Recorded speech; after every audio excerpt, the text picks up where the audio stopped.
Aaron Rodgers. Oh my God. Back in the news. I mean, he just can't leave well enough alone. The man shows up to all OTAs, voluntary OTAs, I might add. He's there for all of them. Mandatory mini camp. Nope, I'm not coming. So the first time that the team has to be together, they're doing an install, they're putting stuff in, real practices, minus pads, but real practices. First time we get this, he decides, nope, I don't want to do it. I'm not going to be there. Sorry. It's stuff like that, people, is what I'm talking about. Literally, it's stuff like that. Like, and it's an unexcused absence, but apparently he told the team, hey, I've got an event that I'm going to. Sorry that it's during mini camp. I'm not going to come to mini camp. Sorry. Just find me.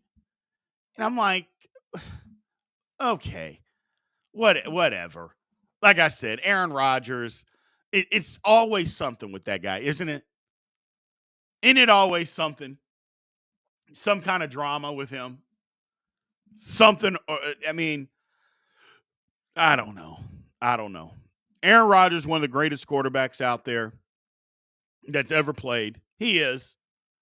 But the drama that has followed him or he has created over the last 5 to 6 years is just over the top. It's too much. It's just too much. And I'm over it. I am 100% over it. So, again, great player, drama filled. I am just over it. So, what do we got here from my man Mo Sports? Aaron Rodgers was a talent. As a talent is A+, but as a teammate, the last few years has been awkward. Yeah, it has. Very, very awkward. Very, very awkward. So, and a lot of people still love Aaron Rodgers. They still think that he's great. And he is good. We'll see how he is coming off the injury, but oh my God. So it just is what it is, man. My man Pat Cockrell says he's got a drug enlightenment trip. Couldn't make OTAs. Jeez. It just, yeah, I'm just over the Aaron Rodgers, man. I am over Aaron Rodgers. I'm past it. Hey, on this platform that I'm looking directly at, if you don't want to get frozen up on, make sure you click the link in my bio. There is a live link that you can come on over to YouTube. Come on over there. Join us. And you don't have to worry about that at all whatsoever. We're moving on from that. But yeah, Aaron Rodgers, Lord have mercy. I just don't get it. I don't get it. He for so long, he wanted to remove himself to how Brett Favre ended up leaving Green Bay and how he was at the end of Green Bay. And Aaron Rodgers literally acted the exact same way. The exact same way.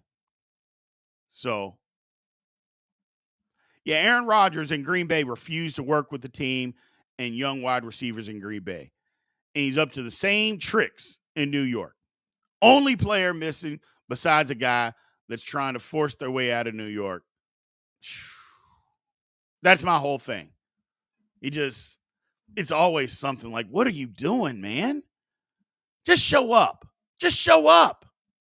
Nope, not going to do it. I got a prior engagement. Something more important than my main job has come up, so I'm not coming to minicamp.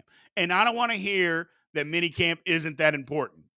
I don't want to hear that, because if it's not important, then why do the teams have it? Because I can assure you that the teams aren't just out there for their health. So if it's not important, they wouldn't be having these practices. So clearly it's important.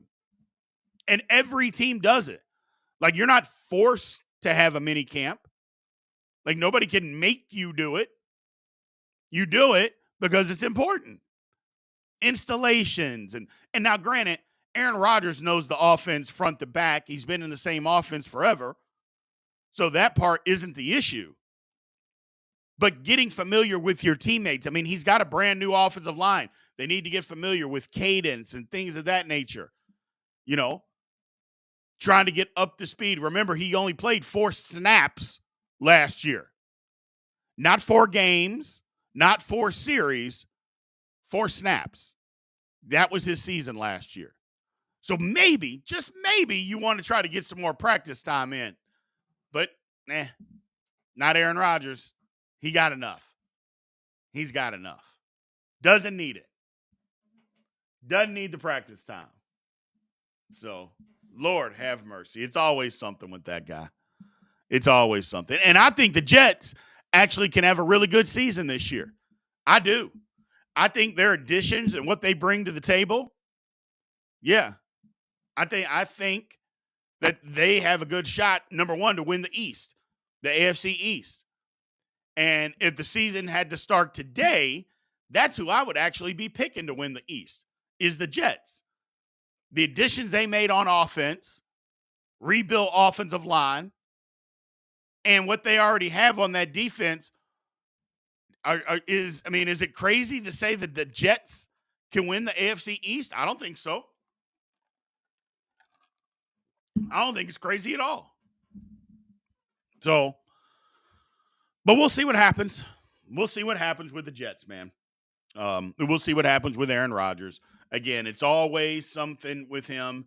It's always some kind of show with Aaron Rodgers. At least it has been the last 5 or 6 years. It's always something. So what are you going to do, people? Like literally, what are you going to do? So hopefully he can get it figured out. Hopefully the Jets can overcome it because I want to see the Jets do well. It's one of those teams that I root for from afar. I don't even know why. I like to see the Jets be well. I mean, they haven't been very good in how long? They've only had a few years where they've been good since they won a Super Bowl title back in the damn 60s. So it's not like they have this long history of just being this great franchise. They don't. They haven't. They're bad. But oh well. So, and my man Pat Cockrell, Jets are going to jet. Buffalo or Miami will win that division. Yeah, I mean, you might be right. I'm still down on the Dolphins. I still don't think they're going to play enough defense, but we'll see. And the Bills got worse, but we'll see what happens out there. We'll see. I just think the Jets got an opportunity, but you might be very right. The Jets very well may jet. Because on paper, if you're just looking at it on paper, the Jets are one of the best teams in the AFC. If you just look at it on paper, they are.